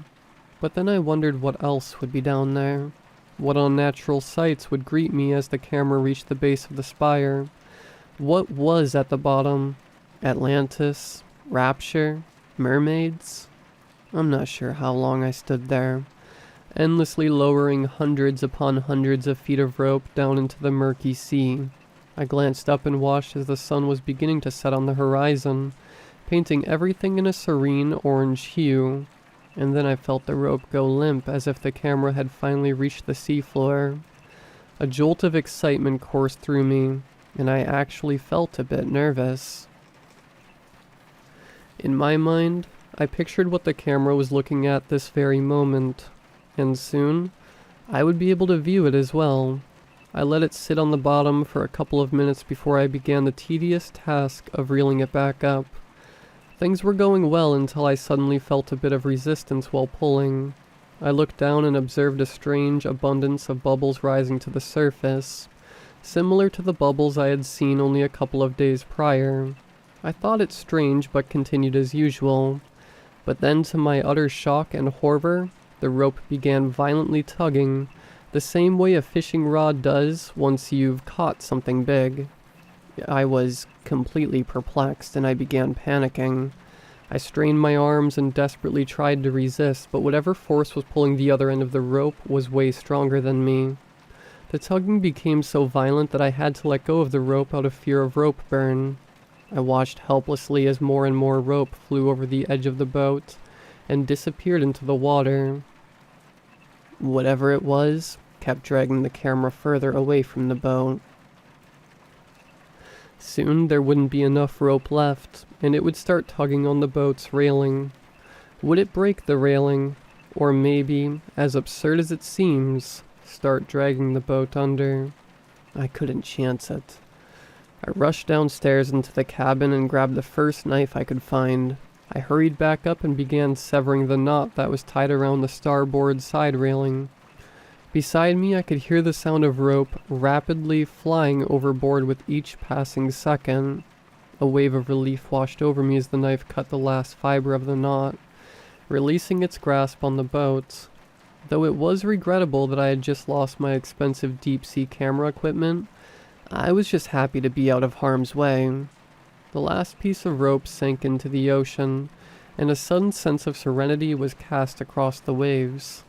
Everything was quiet, and the sun was setting. Cautiously, I moved toward the edge, once more staring into the hostile world below, and I questioned the events prior.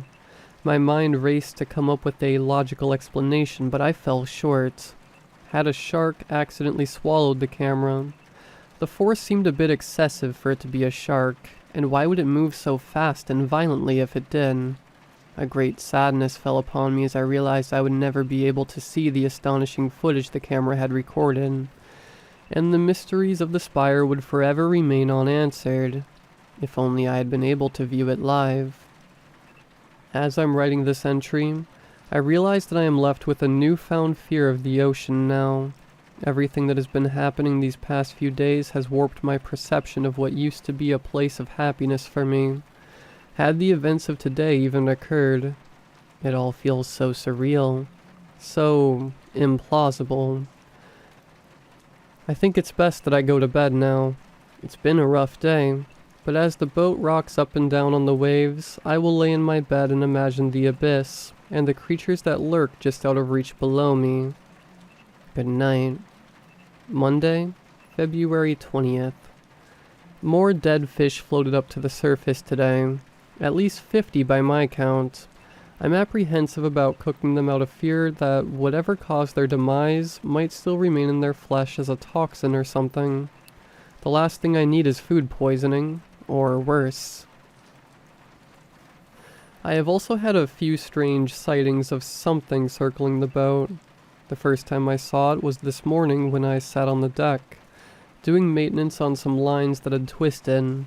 I heard a kind of blowing sound, reminiscent of when a whale or dolphin surfaces to take a breath. I quickly turned around just as the culprit fully submerged itself. I wasn't able to get a clear view, but I saw a dark shadow disappear beneath the waves.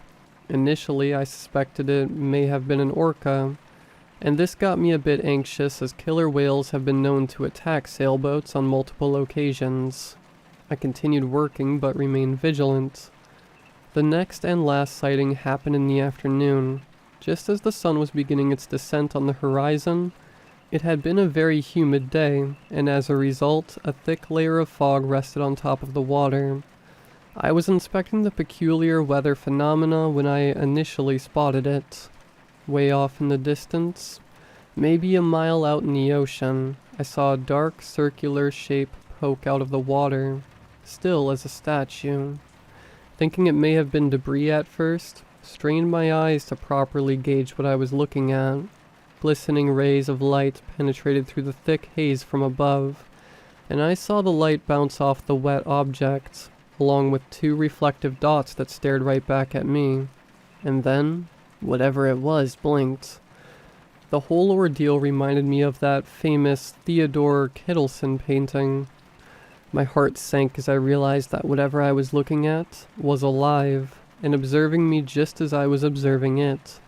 I was revolted and took a step back, only to see the entity vanish under the water. A couple of hours passed since, and I was in the galley cooking supper.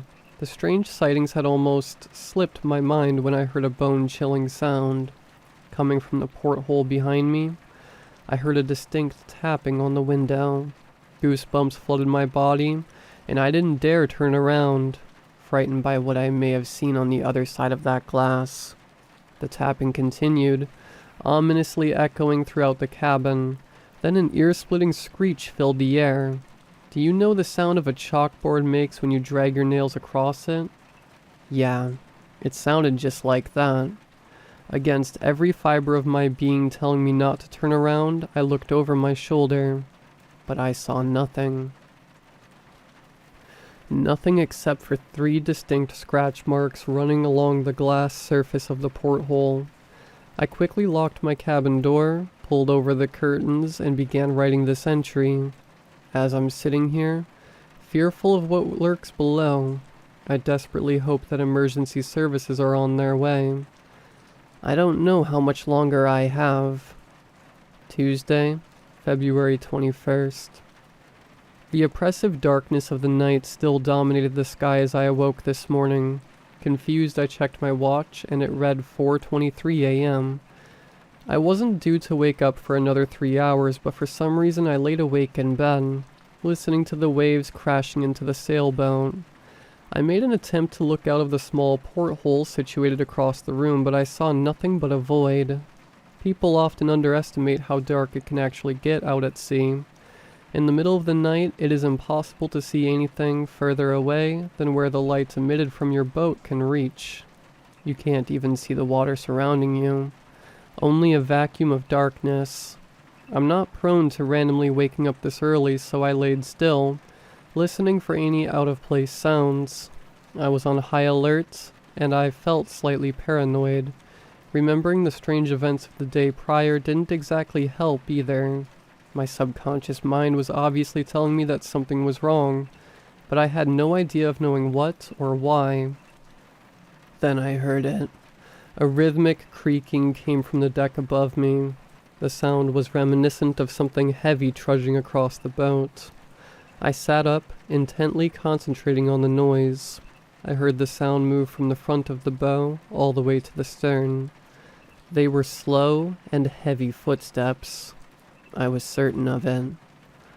Along with adrenaline, an immense sense of terror shot through my body and I froze in place. A part of me speculated that it may have been people from a rescue crew, though deep down I knew it was not the case. The steps moved in a sinister manner. I could tell. My ship could have been boarded by pirates, but it was highly unlikely I would encounter them all the way out here, especially in the middle of the night. I always made sure to turn off all my lanterns on the boat before going to bed. I heard the creaks move toward the door to the cabin, and I held my breath, praying that whatever was outside couldn't get in. A series of thuds echoed through the boat, and I felt the walls tremble as something was savagely bashing against the door. Terrified, I rose out of bed and grabbed the knife that rested on the nightstand, clutching it tightly in my pale hand. I stood there motionless, listening to the deafening beating of my heart accompanied by the banging of wood as I pointed the knife toward the bedroom door. If whatever was out there managed to get into the cabin, it could just as easily tear down the frail bedroom door. Still, it provided me with some level of comfort knowing that there was at least one more barrier between us. But just as quickly as it had arrived, the barrage of thumping abruptly stopped, and everything fell quiet once more. The heavy steps moved away from the cabin door, and shortly after, a loud splash could be heard. Was it gone? I stood there for hours, frozen, until the first rays of light danced across the waves, and the sun rose on the horizon.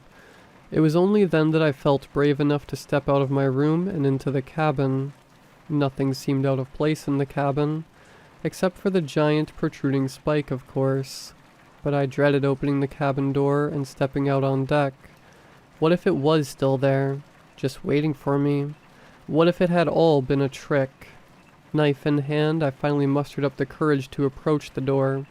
As I swung it open, my heart skipped a beat when I saw what greeted me. The exterior of the door was covered in scratch marks and deep indentations, and a pool of water had gathered on the floor. But that's not the sight that horrified me the most. No, far from it. What really got me worked up was seeing the deep-sea camera that I lost yesterday, sitting on the stairs leading up to the deck. It was battered and bruised, but it still remained somewhat intact. I quickly grabbed the camera and rushed inside. I booted up my PC and connected it to the camera. I didn't want to question why or how it ended up there. I was just thankful to have it back. While the footage was loading, I mentally prepared myself for the sights that it had captured. Tuesday, February 21st, Deep Sea Camera Footage Log. The recording starts off as you would expect. I can see myself turning the camera on, and then bringing it toward the edge of the boat. I throw it overboard, and the camera breaches the surface of the water. As it begins to sink, bubbles flooded the ocean, making it hard to see anything past them. But they eventually subside, and the top of the spire is revealed. The built-in depth display on the camera tells me how deep down it is in real time. At 50 feet beneath the waves, the spire broadens and becomes thicker and more sturdy. It is still covered in rust and barnacles. However, it stands as a dark contrast against the endless blue expanse. At the 1 minute and 50 seconds mark, the haunting cries of a whale can faintly be heard in the background through the device's microphone. As the camera sinks deeper, it becomes gradually darker in the ocean. At 100 feet, it seems the spire connects to a larger rectangular foundation, like that of the top of a skyscraper.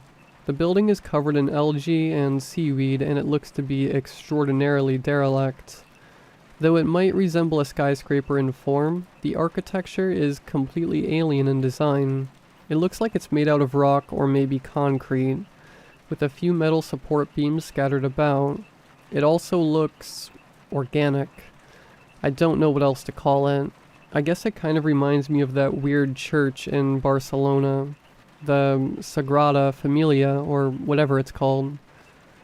It has several ornamental lines and carvings stretching all the way down its surface. I can't understate how large this thing is. It takes up over half the screen, and the further down the camera sinks, the broader the structure becomes. At 350 feet, small cavernous orifices began to form along the walls. The openings look like they run deep within the structure, and they seem intentional, as opposed to the product of erosion. Suddenly a stream of bubbles obscures the camera feed and it begins spinning uncontrollably. I lean forwards in my chair and desperately try to look beyond the bubbles, but it's useless. A deafening static sound can be heard as the camera shambles around.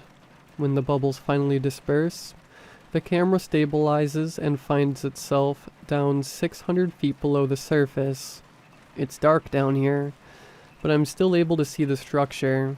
If it gets dark enough, the camera will automatically turn on powerful floodlights and switch to night vision, so I'm not worried that I will lose the picture. The structure is cast in a dark blue hue now, and the surrounding ocean is nearly black at this point. A school of fish swims by, and I observe a multitude of crustaceans crawling along the surface of the building. The deeper down you get, the less the structure looks like a building, and instead resembles more natural subaquatic formations. What looks to be corals make up the outer layer of the building now, but it is still possible to see original architecture with the decorative runes that are etched into the walls. The engravings look to contain the exact same symbols as those on the spike that I previously made a sketch of. At 800 feet, the ocean is completely black, and the device's automated floodlights kick in, illuminating the surrounding waters in a ghastly green glow. The orifices scattered across the structure are larger now, and if I were to guess, I would say they would serve as entrances into the building. A sudden crash catches me off guard and I jolt up in my seat. The camera stands still. It seems I have reached the sea floor. Particles of sand fly everywhere, and the camera is temporarily blinded. Once the dust has settled, I get a clear view of the surrounding abyss. The sand below is completely white, and there are a couple of critters crawling along the ground. I gawk as I notice what has become of the structure. An enormous, primordial gate meets my gaze. You could probably fit a blue whale in there if you tried. It is decorated with intricate patterns, and through the cracks of its massive iron doors, you can clearly see a bright light source emanating from somewhere within. Upon witnessing the extraordinary find, pits begin to fill in my stomach and shivers run up my spine. A sense of dread overtook me. Who or what was the gate for?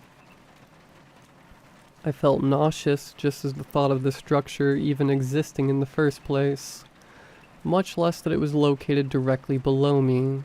The camera lingers on the gate for a while before, in a jagged motion, it starts to ascend. This must have been the points where I started reeling it in. The gate is still visible as the camera rises upwards, though it is slowly fading out of frame. However, in the final moments before the gate is out of view entirely, a rapid commotion of shadows can be seen moving behind the gate, obscuring the light between the gaps, and just as the gate completely disappears from view, one can clearly see the doors begin to open. A loud creaking sound ripples through the water as the gate unlocks, and thousands of bubbles release from the newly formed opening, partially blinding the camera. As the camera continues to ascend, fast shadows swim by in the distance just out of reach, making them impossible to identify. A low-pitched and distorted cry is picked up by the microphone. The best way to describe it would be to say it sounded like a mix between a whale's cry and a dog's bark. I haven't heard anything like it before. Something swims by right in front of the camera, and the device is sent spiraling out of control. Before it has the chance to stabilize itself, it is hit again, and this time it is shrouded in darkness and the audio cuts out. The screen is black, but the depth display shows it is descending at an impossibly fast rate. Then the feed cuts out. The video just stops. Horrified, I sat still in front of my computer, a flurry of thoughts racing through my mind, but none of them were pleasant. I examine the camera itself, and upon closer inspection, see what looks to be bite marks stretched across its surface. I will spend the rest of my day fortifying the entire cabin, making sure that nothing can get in. I will make this sailboat an impenetrable fortress. I'm not taking any chances. Not anymore. I have a feeling that whatever was here last night will return. Thursday, February 23rd. I'm afraid this might be my final entry. Yesterday was busy, so I didn't have time to write. I don't have much time now, so I'll try to make it short. I apologize. As mentioned earlier, I have fortified the entire sailboat, making it virtually impossible for anyone to get inside. And boy am I glad I did. Last night, a flurry of attacks suddenly erupted from all sides of the boat. Without warning, something began aggressively scratching at the hull, banging on the door, biting at the walls, etc., etc. You get the idea. I still don't know if there are more of them, or if it's just a large, singular entity, but whatever it is desperately wants to get inside the cabin. And I fear it's not just for a social visit either. Thankfully it seems to be docile during the day, but just as soon as the sun disappears from the horizon, it comes out to play. It is currently an hour until sundown, and I have done everything I could possibly do to prepare myself for the events that will transpire tonight. I have armed myself with several knives, and done some push-ups for morale. I am almost certain this will be my end, however, as the cabin door won't withstand another attack. And to top it all off, as if my situation couldn't get any more hopeless, a steady stream of water has begun leaking in from the spike stuck in my hull. I can't emphasize enough how much I loathe the sight of it. That thing is the sole reason I am caught up in my horrible conundrum in the first place. I'm not sure how many days I've been out here. I think it's only been a week, but it feels like a bloody lifetime. Whatever happens tonight, my suffering here will come to an end, though I highly doubt I will emerge victorious. I have spent most of the day typing up all the relevant logs digitally, and hopefully, my frail internet connection is able to upload it somewhere. It will be my lasting legacy, and my story will serve as a cautionary tale to any sailors daring enough to cross the Atlantic. I can hear it outside now. Time is running out. I can hear a deep guttural growl below from the depths, and the sound is loud enough to send vibrations through the boat. Something is coming. This will be my final message. If you spot a giant rusty spire sticking out of the water in the middle of the ocean, stay clear of it at all costs. Whatever is down there is unfathomably ancient, and it's not made by humans. Goodbye.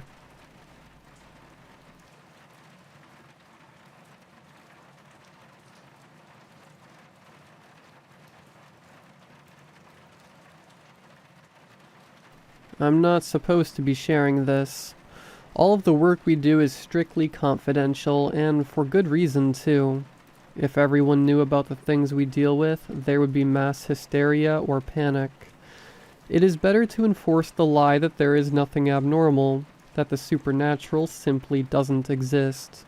However, the things I encounter in the field are disturbing, and I feel like I would go insane if I continue to keep it to myself. I work for an independent research firm that deals with the paranatural. Most people believe ghosts and demons are spirits and supernatural entities. That is far from reality. They are very much alive and are made of flesh and blood, at least in their corporeal states, but it's not entirely correct to describe them as biological entities, at least how we use that term. Almost everything about them defy our present understanding of biology. However, they fit neatly into their own phylogenetic tree, as if they are shadows of our evolution, or as one of my colleagues puts it, a parody of the human experience. Many of these entities are content with keeping to themselves, provided of course you don't go intruding on the abandoned mansions and secluded forests they inhabit. Invariably, some idiot ends up stumbling into their territory and getting themselves killed. Then local police are sent to investigate, and they end up calling us or similar organizations. You probably heard of the SCP Foundation. Well, we are like them, but we specialize in the things colloquially known as demons and ghosts, while they are more generalized. In a way, you could think of us as an independent extension of the SCP, rather than a completely separate thing. Anyways, we relocate the entities if possible, and if it proves too much of a hassle, we simply put up with warning signs and make up some mundane cause of death for the victims. Contrary to common belief, most ghosts are not the tortured souls of humans that died a violent death. They are distinct creatures with many species and are similar in habit to squatters or vermin. They move into secluded areas, but are always proximal to humanity, always in the periphery of civilization.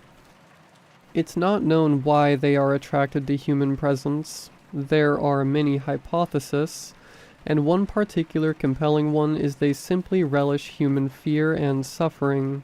One recent case, I was assigned to a field team dispatched to naturalize an alleged dawn weeper, a gynomorphic category 4 physical.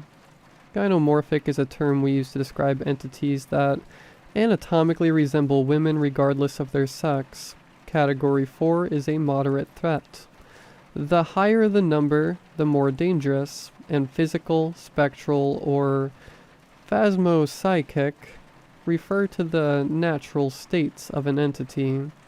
It was rare for them to send researchers like me. Usually fieldwork is completed entirely by the Marshal Department, but some expeditions require scientific advice. I recall the team leader was particular in the fact he is a Spriggan. Yes, you heard me right. A Spriggan is a European relative of the Wendigo. Contrary to popular belief, many demons integrate well into society. Of course, some Spriggans and Wendigos do live up to their kind's bloodthirsty reputation, but they are not a monolith, and many are content with consuming raw animal flesh rather than prey on humans. Contrary to common knowledge, Wendigo aren't always terrifying gaunt monstrosities. The well-kept and well-fed ones can be quite handsome, outside of their disturbingly deep-set eyes, hollow cheeks, and abnormally tall stature. They almost pass as humans. There are female Spriggans as well, but little is known about them. They live in sororities in the deep woods and don't interact with people. Humans do not become Wendigos through acts of cannibalism. They are their separate thing. It is common for Spriggans, vampires, and other civilized demons to be employed in the Marshal Department. They are naturally far stronger than humans, and are much faster in their movements. However, they are usually only dispatched in the most dire expeditions. I recall feeling confused why they set a Spriggan on a mere Category 4 physical. I would soon find out. Stepping out of our helicopter and onto the site, we are greeted by a macabre scene that almost made me give up my breakfast. We were at the lip of a clearing. There was torn burlap fabric and garbage bags strewn around, and bloodied human appendages lay limp on the gnarled weeds that were on the ground. There was a rib cage with stringy morsels of flesh dangling from its bleached frame, and remnants of a papery white dress, which belonged to its owner, was still wrapped partially around it. Some distance away from us, partially concealed in the tree, was a makeshift shack cobbled together with rotten boards. The team leader exhaled sharply and shook his head. His voice was authoritative, but it was clear the carnage shook him. He uttered some military-type jargon. His head nodded, and they advanced towards the building. He turned towards me. "Lab coat, this is definitely not a Category 4. What are we dealing with?" he barked. I paused for a moment. His remarks echoed my own thoughts. "Well, based on the description provided by the police," I blurted as I fumbled through the notes in my fanny pack. Here we go. "Sighted at daybreak, black tears streaming endlessly from empty black eye sockets, garbled crying of a woman, black matted hair draping over face, and gaunt frame with putrid rag clothes." It matches the description of a dawn weeper. "But this doesn't look like the work of a dawn weeper, does it?" I asked rhetorically. He nodded, turning his head over to the shack as a member of the field team jogged out of the decrepit building. "Sir, all clear, but Dr. Calf should come look at this artifact." The team leader nudged me lightly on my shoulder, and they escorted me to the shack. There was a pile of candy wrappers and tin cans piled up to the entrance, which I did my best to step over. The shack was spacious, and the midday light failed to illuminate its dark interior. There were no windows or openings in sight, only the entrance we used to enter the building. So, despite their name, dawn weepers aren't actually crepuscular. They don't like sunlight though, so they typically stay in the shadows during daytime. I exclaimed, attempting to break the silence. The team leader nodded, as he shone his flashlight into a corner of the shack, scanning for threats. We walked for a few minutes before we reached what may have once been a bedroom. A mess of boards were haphazardly piled together, blocking what must have been a second entrance to the structure, and lights shone in through spidery gaps between the boards. There was no bed, but a wiry mass of branches, bone, and random pieces of fabric that made up some sort of a nest. This isn't the home of a dawn weeper, I spoke with dread. It's a generic IU, isn't it? The team leader inferred. I nodded solemnly. A generic identity unknown is something we pray we would not encounter, not a specific ghost or demon. Generic IU is an umbrella term assigned to entities that have not been previously documented or encountered. Think of them like zero-day vulnerabilities in computers. Other members of the team pooled behind us. They were stone-faced and awaiting orders. The team leader opened his mouth to speak before we all glanced behind us with congealed dread. We were tailed by interminable darkness. The entrance through which we entered was gone, replaced by solid wooden planks that seemed to have always been there. "Lab coat, what's going on?" the team leader yelled. A mix of fear and surprise resonated from his voice. I wanted to reply, "How should I know?" But I knew it wouldn't help anyone. "I suppose the IU may have a phasmo-psychic state," I replied thoughtfully. Without hesitation, the team members retrieved brown paper pouches from their suits and ingested the powdery substance enclosed inside. It was a dehydrated decoction effective in treating paranatural psychological disturbances. I followed suit. I wish I hadn't. As soon as I ingested the substance, I saw a gaunt, spindly woman silhouetted against the harsh afternoon sunlight streaming in through the entrance. With impossible speed, it crept towards us. Its body contorted into impossible angles, accompanied by sickening crunch of bone, which sounded like it was right beside me. "Shoot to kill," he ordered. The team didn't need any encouragement. Orange flashes erupted from their assault rifles as a barrage of silver alloy bullets tore into the flesh of the generic IU. Chunks of pale, clammy tissue splattered onto the ground, but the creature did not relent. As it reached us, I realized how impossibly tall it was. It stood at least 7 feet from the ground. Greasy black hair erupted from pasty porcelain scalp. Its emaciated body was veiled in yellowed rags which reeked of excrement and decay. True as the police description, its eye sockets were empty holes so dark that it looked like they were painted on its face. It emitted a muffled scream that sounded like the croaking of a person being strangled. Flailing its lanky arms wildly, it grabbed the soldier standing next to me. The wraith tore a handful of bloody ribs out of its chest, and he collapsed on the ground, gasping in shock. The soldiers broke formation. Bullets whizzed through the air as the creature contorted its torso, deftly evading the projectiles. The back of its hand connected with my waist, and I felt excruciating pain stab through my abdomen. I dropped to the floor and the wraith loomed over me. Black bile gushed out of its eyes, dribbling onto the back of my neck, and I felt it rake its finger down my spine. I thought it was the end of me, but a violent force knocked me on my back and sent the creature reeling. Sprawled out like a starfish, I weakly lifted my head, and I saw the team leader barrel into the entity, his hands buried deep in the bullet wounds.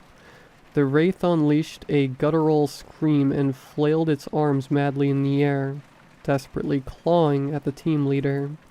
Yellow streaks of light trailed from the glowing orange iris of the Spriggan as he ripped a huge throbbing mass of organs and pink flesh from the wraith's sides.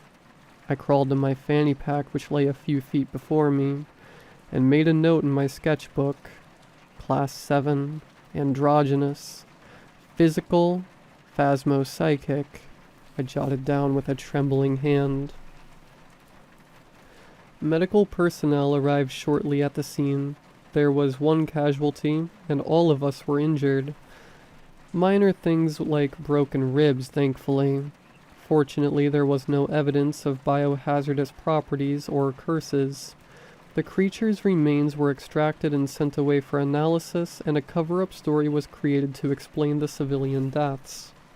I was shaken, but it was a nice interruption to the monotony of lab research, and I got to witness the discovery of a new species of ghost.